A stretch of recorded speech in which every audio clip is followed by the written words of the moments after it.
Good afternoon, everybody. It is Thursday in Pittsburgh, Pennsylvania. My name is Adam Bittner, digital sports producer for the Pittsburgh Post-Gazette, back with Paul Zeise, sports columnist for the Post-Gazette, for our weekly Zeise is Right video. Zeise, how are you? I'm doing good today. How are you? I'm hanging in there. It's we've had some nice weather. Now it's back to being a little chillier, so it's that time of the spring, huh? Well, I mean, again, it's as long as it's not raining, cats and dogs every day, I'm okay with it. As long as it's not raining, I can't stand rain; just makes me miserable. But if it's just 40 degrees and a little bit breezy, I can live with that because that's what you get here in Pittsburgh. It's the rain that I can't deal with. Yeah, that gets pretty bad sometimes. So, but enough weather talk, Paul. Let's get into some Steelers topics. Obviously, there was a hiring this week.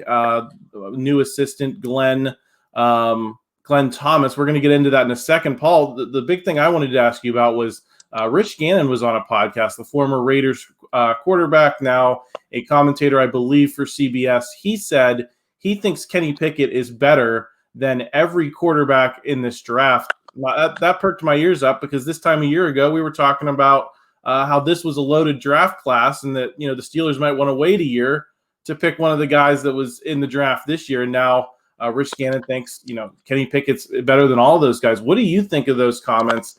Given that there was some debate about whether the Steelers should go quarterback last year because of the strength of this draft class.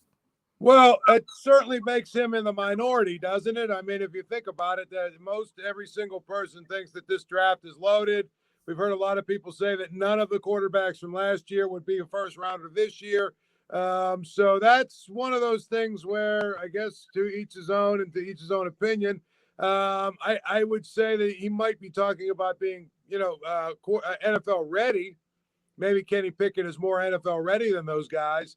But upside is always the question. And when you're drafting somebody with upside, even if he's a little bit less ready to play in the NFL, he has a chance probably to be a better quarterback in the long run. So that's one of those discussions that's probably more abstract, simply because if you think about it, how are we defining better? Are you saying he's a better prospect? Are you saying he was more NFL ready? Are you saying that he's going to be a better NFL quarterback than any of these guys? And those are three different things. I would say that at the end of the day, it seems like there's going to be a couple more guys in this class that have a chance maybe to be good quarterbacks than maybe in last year's class. But remember, Adam, the best quarterback, at least based on the first year, the best rookie quarterback this year was not Kenny Pickett. It was Brock, what's his face, who was Purdy, who was the guy who was Mr. Irrelevant, the last guy taken in the entire draft. And you know what? By any objective measure you can throw at me, do I think Kenny Pickett is better than Brock Purdy? Probably long term, yes. He probably will be a better quarterback. But as for in year one, if you're going to sit here and tell me that, okay, who was the best rookie quarterback this year? It was Brock Purdy. And so, I mean, to me, it's a great discussion. It's a lot of fun, but we won't know the answer for 4 or 5 more years. Okay, but because it's a great discussion, I'm going to stick with it for a second, Paul. Some of these guys in the draft I think are really good. C.J. Stroud, Bryce Young obviously won the Heisman Trophy over Kenny Pickett 2 years ago in college. How do you think Kenny Pickett stacks up with those guys today? Maybe not, in the future, but as we're talking today, as an NFL quarterback, in this day and age of mobile quarterbacks, where do you think Kenny Pickett stacks up with those guys? Well, again, I think he was probably a little bit more prepared, a little bit more mature in terms of being prepared to play in the NFL. His system, it seems like his system, the system he played in high school. I'm sorry, the system he played at Pitt in college. It seems like it got him ready for it. Those guys that you mentioned, they were dynamic players, dynamic athletes. They do a lot of good things in terms of being able to throw the ball and run and they're, all that other great stuff. I just don't know that they're going to translate to the NFL. The problem I always have with all of those kind of players is it's hard to determine if they're going to translate and be able to tailor their game just enough to be really effective in the NFL. Yeah, I think especially with C.J. Stroud, I'll be interested to see how he turns out because we know how Ohio State quarterbacks have fared coming out of that, Urban Meyer, going back to Jim Tressel system. Obviously now Ryan Day's running it there in Columbus. They haven't had the best results. Could he be the guy that kind of breaks out of that? I think that'll be an interesting question. But enough quarterback talk, Paul. Let's get into the hiring. Glenn Thomas, the Arizona State assistant, bounced around a handful of jobs in his career, has been hired as a Steelers offensive assistant.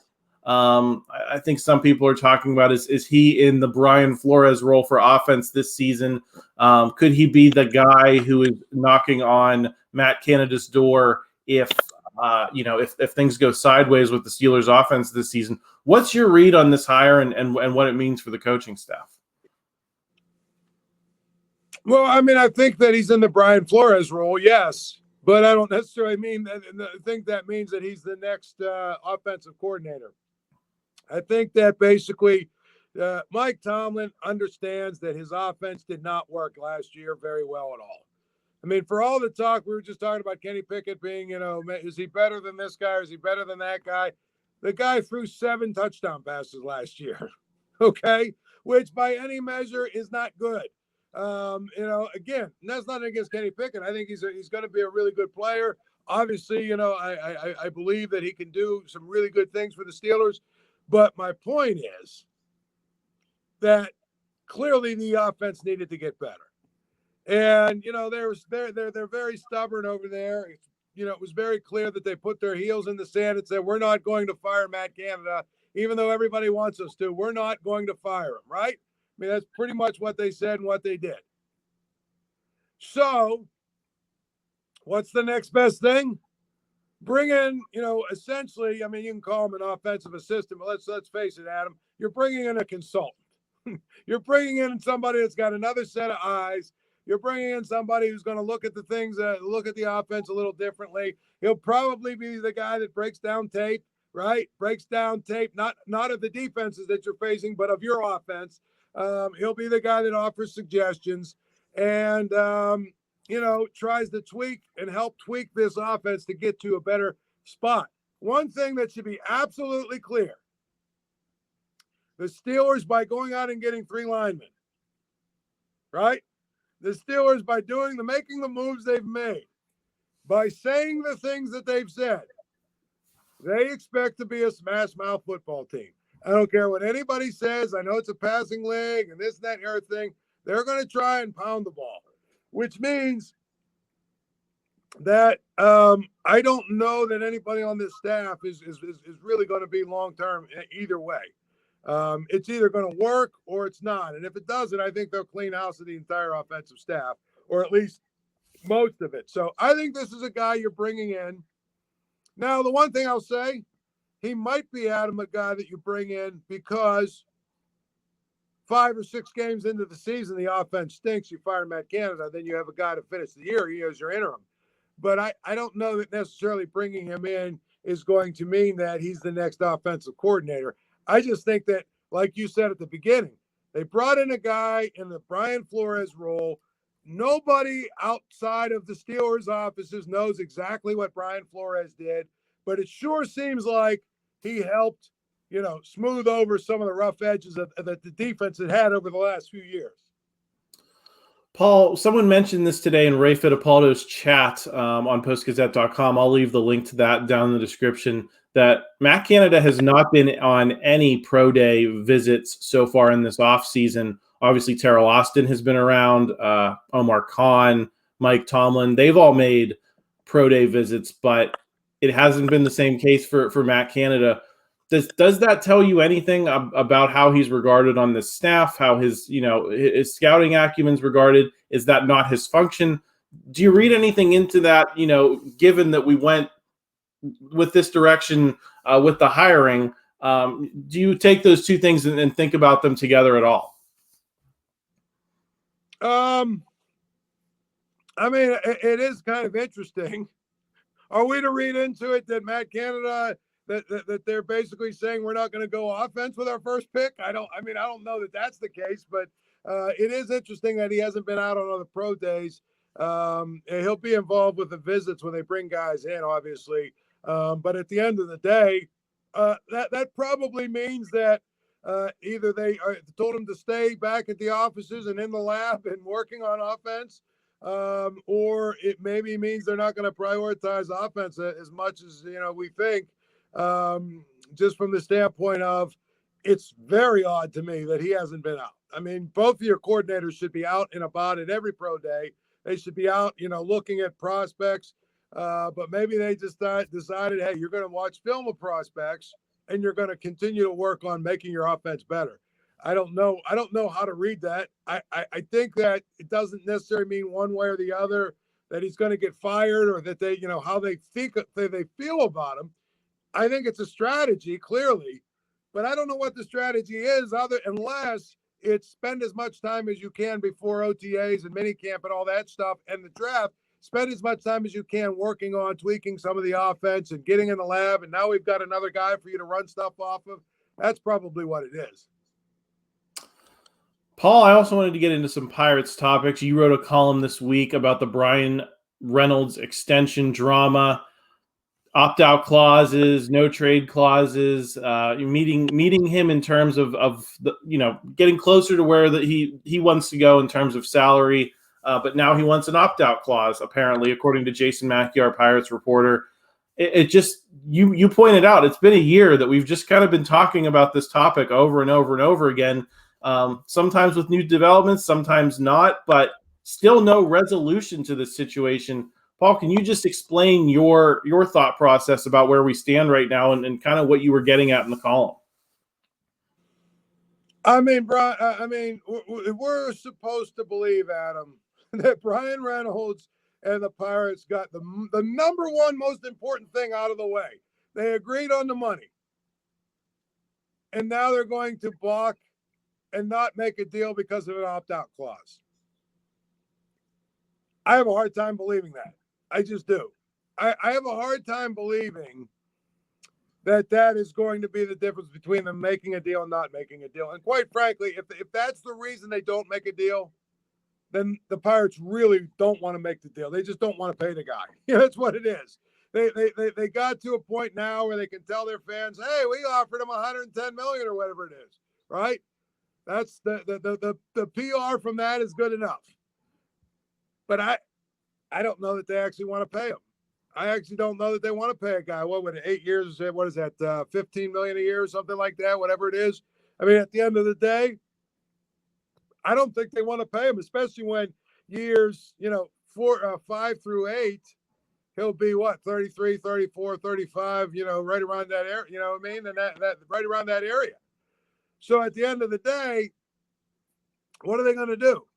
They're probably going to do this thing where if it's not signed, here's my prediction, Adam. If it's not signed within the next 2 weeks, it's not going to get signed. I just don't believe that. I mean, I don't believe that an opt-out clause, if it was a no trade clause, it'd be different, Adam. If it was a no trade clause, okay, if I'm the Pirates, I want to protect myself. I want to know that if this guy stinks in 3 years, maybe I can move him. You know what I mean? Find a team. Do one of those deals where I'll actually even send you a prospect if you take this guy off my payroll, right? I'll send you a prospect and this guy, and you can send me somebody you're going to DFA anyway, and we're going to move on. You want to have that ability if you're the Pirates. You don't want to be in a contract that you can't get out of, via trade or whatever. To me, the opt-out clause actually helps you. It actually helps you from the standpoint of, at the end of 4 years, if he's, playing really well, or at the end of 4 years, if he's had a productive 4 years, he's still going to be 32 years old, right? So if he gets out of it, he gets out of the deal. Now he's probably saving you $20 million a year. At that point, you're probably looking to cut the payroll at that point. You're probably looking to reinvest that money into other players at that point. And I know that they want cost certainty, quote unquote, but the way the Pirates do business, do you really believe they want to pay $20 million to a 33-year-old? That's what you have to ask your own, to a 34-year-old. As much as we know about their formula for analytics, for their formula for age and experience and all the other stuff, as much as we know about them, do you really believe they want to pay a 33, 34, 35-year-old guy $20 million a year? So to me, I give him the opt-out clause, and quite frankly, I hope he exercises it at the end of 4 years. Yeah, see, I kind of take the different tack, Paul, of, yeah, I think they absolutely are not going to want to pay a guy that much at that age. And if you give him the opt-out clause and that doesn't work out, then you're going to be paying him no matter what. And I think we saw that kind of with Gregory Polanco, had an unmovable contract. Gregory Polanco was never as good as Bryan Reynolds, so I think there's probably less of that downside risk. But, for 1 year of free agency, I think it's just too big of a risk. Jason and I talked on the Tuesday video about. So you're saying that you don't want him to sign him at all? If it's a 4 year, opt out after the first year of free agency or nothing, I'd say no. I'd let him walk. I'd trade him, do whatever, because I think there's a little too much downside risk there. And I'll say this too. What if it's so? I just so I understand. So if it was just a straight 8-year, $110 million deal with no opt outs, you'd be okay with that? Yeah, because here's what I'll say, Paul, to your point is if you get to year 4, year 5, and you want to shed payroll, someone's going to want Bryan Reynolds at $15 million a year, which is, I think, what we're talking about over an 8-year deal. I mean, that is inflation protected. At that point, I think there's going to be lots of takers for that contract, the same as there's lots of takers now. Maybe it's not quite the same because he is a little bit older, but I think there will be teams that would want to get in on that at that point if the Pirates want to get out from under him. And now if they can't, if they need to hold on to him, then he's still an option for them in the outfield as well.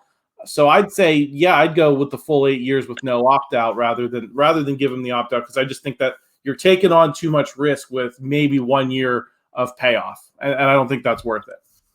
Well, I mean, again, I think that basically your risk is you could still trade him in year 5 at the trade deadline. So basically, you and I are arguing about basically about a half a year. I think. I mean, that's the way I look at it. I feel like basically once you get through the opt-out part of it, then you have the same cost certainty that you have, as you're talking about. I'm just saying, this is the way teams do business nowadays with these opt-out clauses. And I'm not saying the Pirates are every team, but if you want to wade into the deep end of, hey, this is how real Major League Baseball franchises operate. If you really want to sign the guy, I think the opt-out shouldn't be the reason that you don't. I get the arguments, what you're saying. And I think if we were further down the road with the Pirates and they had, signed some other guys, but this is the first time they're wading into the pool this way. I don't know. I kind of feel like if you want him around and you believe that he's a valued part of your team, I would probably say that you just do the deal and let's see what happens in 4 years.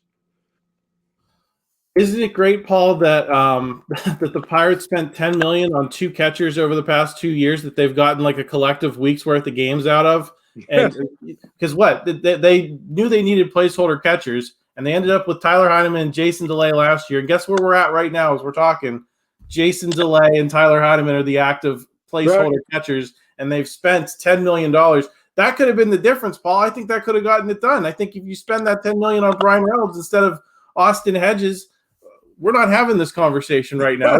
Isn't that the most Pirates thing ever? Yeah, and there's a number of guys like that. And I think the catching spot in general has been a real disaster for the Pirates over the last 3 or 4 years, just from the standpoint of, we've heard about some of these guys they've drafted, these prospects, these guys they've picked up. And frankly, I mean, where are they? I know they've had injury issues with some of them. And Super 2. Right. But the whole point, that too. But the whole point is we've got these guys, Austin Hedges, an automatic out. And I hear people talk about, well, what his value is helping to bring a young pitching staff along and all of this other stuff. He's an automatic out. And I think that other stuff we're talking about, he's a very good defensive catcher, but I think all of that other stuff is very, very subjective and overrated. I always, anytime I hear a catcher's really good at bringing a pitching staff along, what the first thing that goes in my mind is? It's kind of like when someone asks you about, hey, how about this basketball player? And you say, well, he works really hard, or, well, he's a good shooter.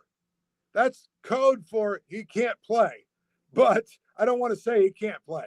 So whenever I hear someone say, well, he's really good at, moving, helping a pitching staff, that's code for the guy can't hit.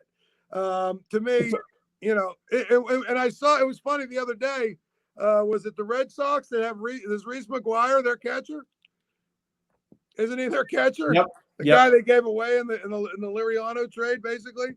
So again, I think catching has been a total disaster for the last 4 or 5 years for this team.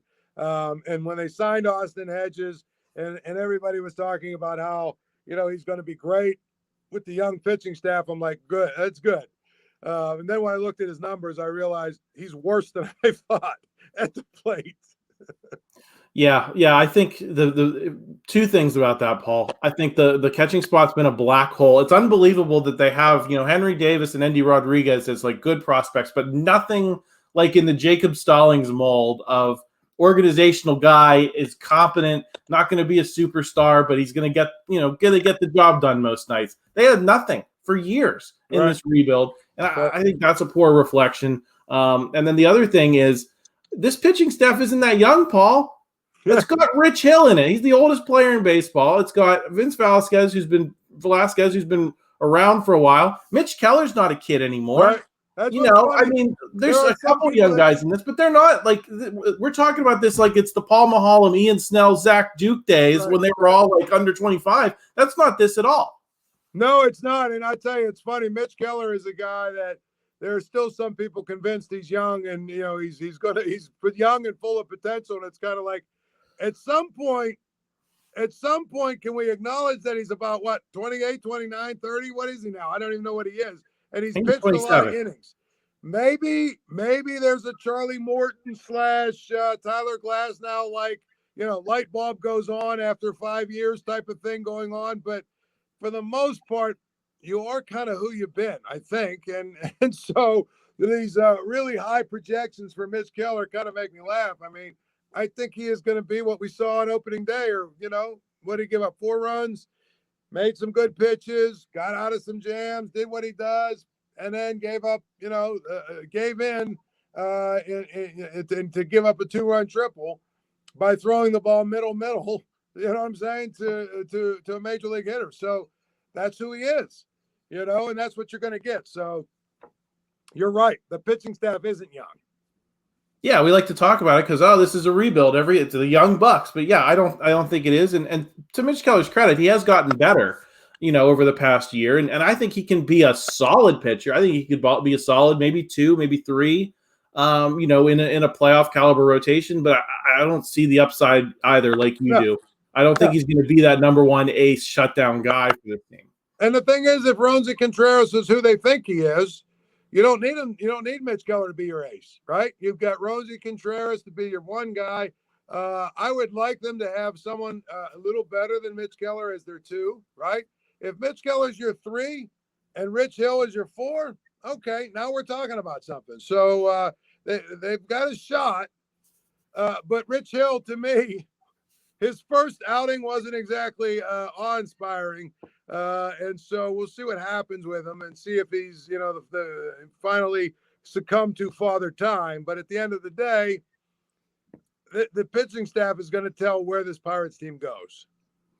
Any Pirates storylines that have caught your eye, Paul, in this first week? Ji-Hwan Bae had his first home run. I think he's looked really good. I've never gotten the love for Rodolfo Castro compared to him, because Rodolfo Castro had like 6 good weeks last year. Bryan Reynolds is tearing it up, to the dismay probably of the front office. What's catching your eye with this team? Well, the offense the last few days, obviously. I mean, I don't know. We'll see what the Red Sox pitching is. But the game, was it 2 days ago where they scored 3 early, and then Boston came right back and tied it, and the Pirates ended up scoring 7 and winning the game. That was impressive to me. I think that's a game in a lot of years they lose. No question they give in, and they lose it more like 11-7. But they scored to 7 runs. Their bullpen only gave up 1 run. That was an impressive win. And I guess that's been another part of the story, really, if you think about it, is the bullpen. So far, so good in terms of, the last two games. The bullpen's given up a total of 1 run in about 10 innings or something. So the bullpen and the offense. And again, I don't know if, it's a product of Boston's pitching, but I know Boston's got a really good lineup that's been scoring a lot of runs. And then so the fact that the bullpen has been good against them is an important marker, a milestone. Paul, every week we tell people we're going to talk some Penguins at the end, and we always run out of time, especially because we've been talking a lot of hoops. There's been a lot of good topics in that realm, but the hoops is winding down, so we can get into some Penguins here. Ron Hextall is not painting himself in glory, is he? No. And here's the problem, Adam. If you would have told me that the 3 stars were going to do what they've done this year, right? I would have said that they not only are going to make the playoffs, but they'll be like a 4, maybe even a 3 or a 4 or 5 seed, right? They'll be safely, easily in the playoffs, and with a chance to win a round or 2, right?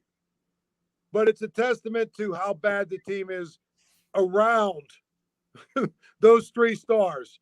And when I say bad, I mean, there's still some other good pieces. I mean, Bryan Reynolds is a nice player. I think the Ricard Raquel has had a good season.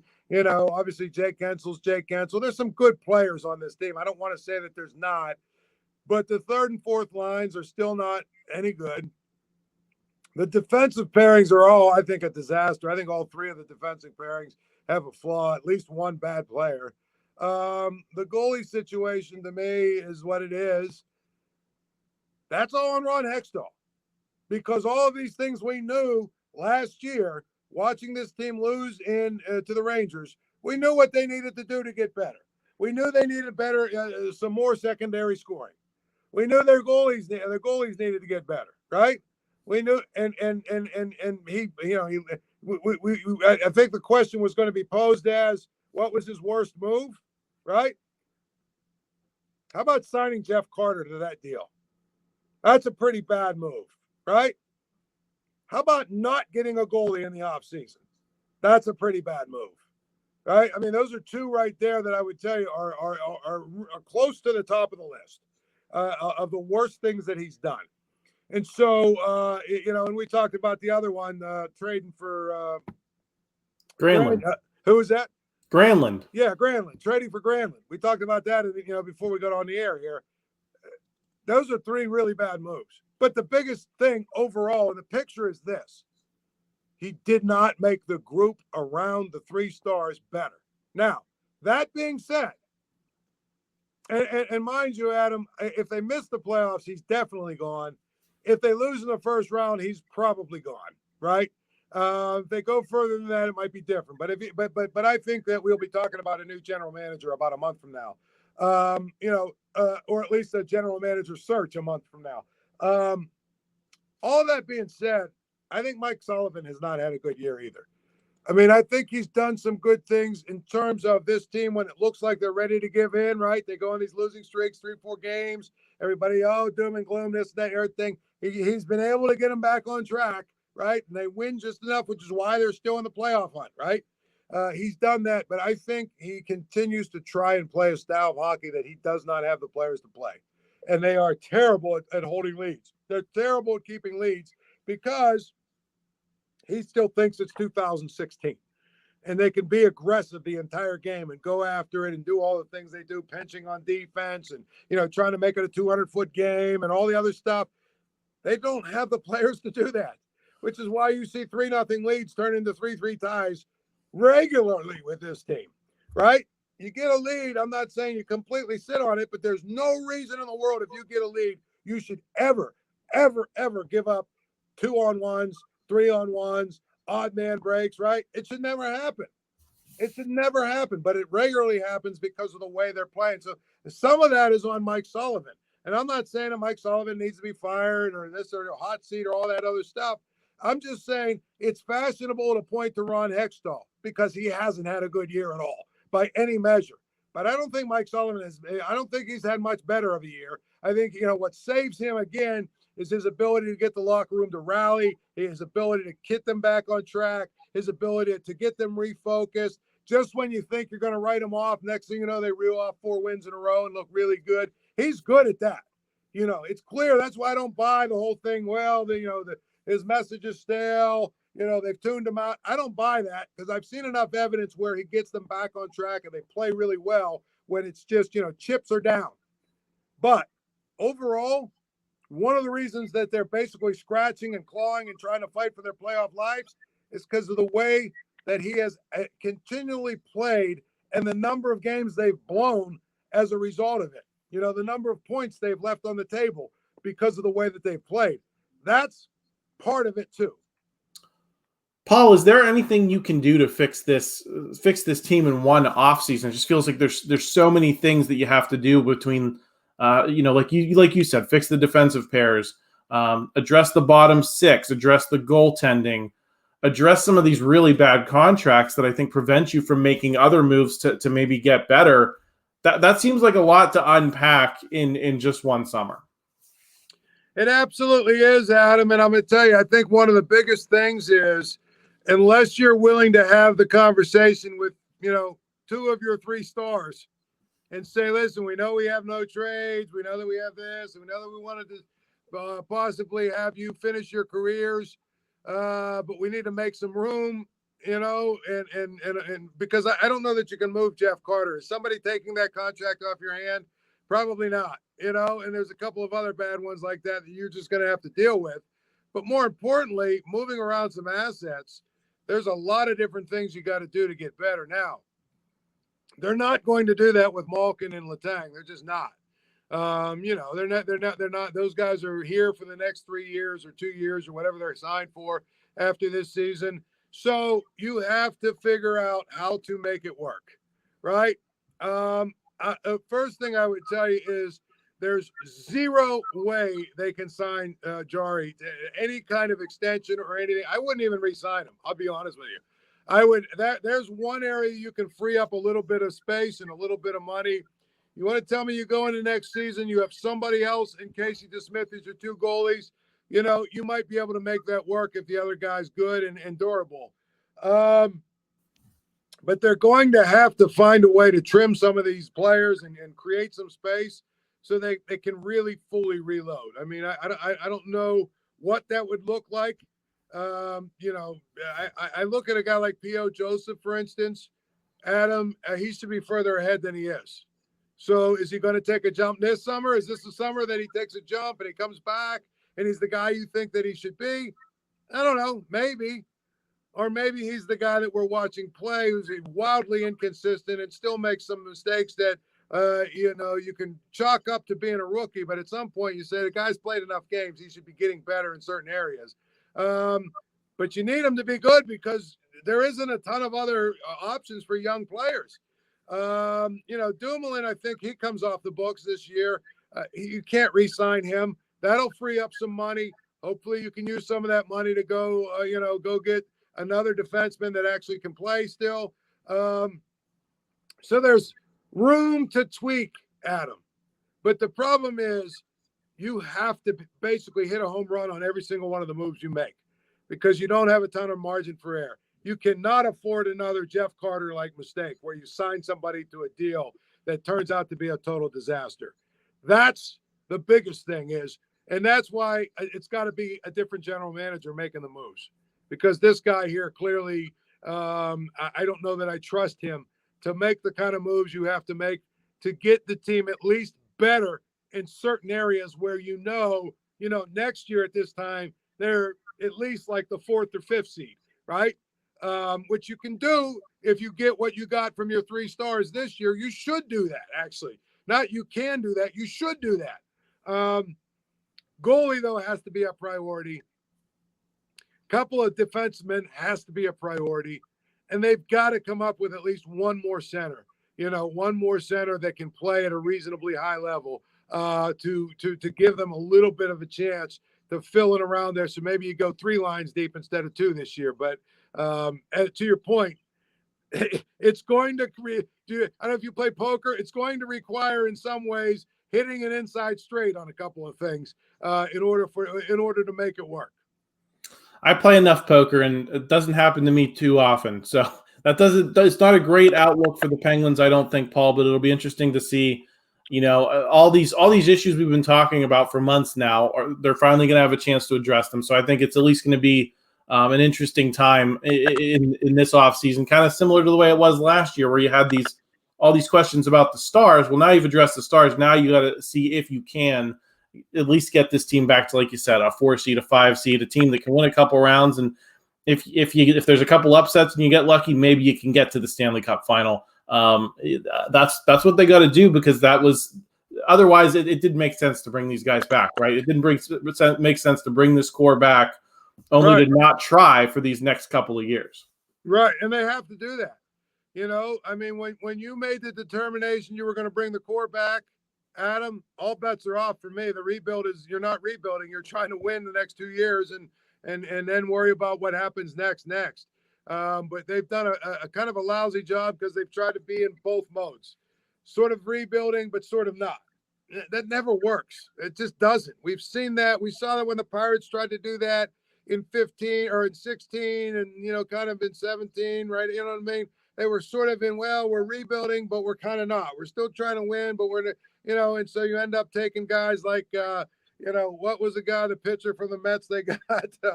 John Neese.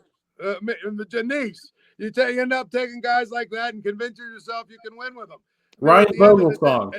What's that? Ryan Vogelsong. Yeah, that's what happens. I mean, to me, either commit to rebuilding, or now that you're committed to the next 2 or 3 years, or just trying to ride this out as long as you can with these 3 guys, you got to every year try and go all, not necessarily all in, but you got to try and make sure that you put a team around them that gives themselves a chance to win. I agree, Paul, and I think that wraps up another solid video. I hope you enjoyed it. Hope our viewers enjoyed it. We'll be back next week, Paul, to break things down. Anything on your radar in the next few days? No, I mean, obviously home opener, baby. Bucko Fever coming back to the park.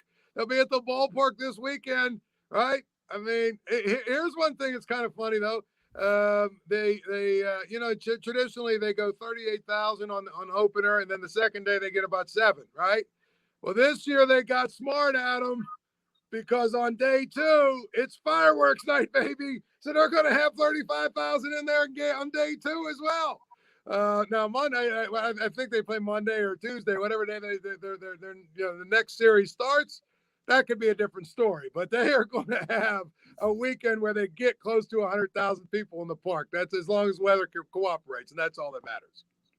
Well, we'll see if they come back with a winning record, Paul. That could make it, fun, interesting for the fans, because I think they've probably assured themselves of not being 0-8 before they come back to Pittsburgh. So mission accomplished there at the very least, right?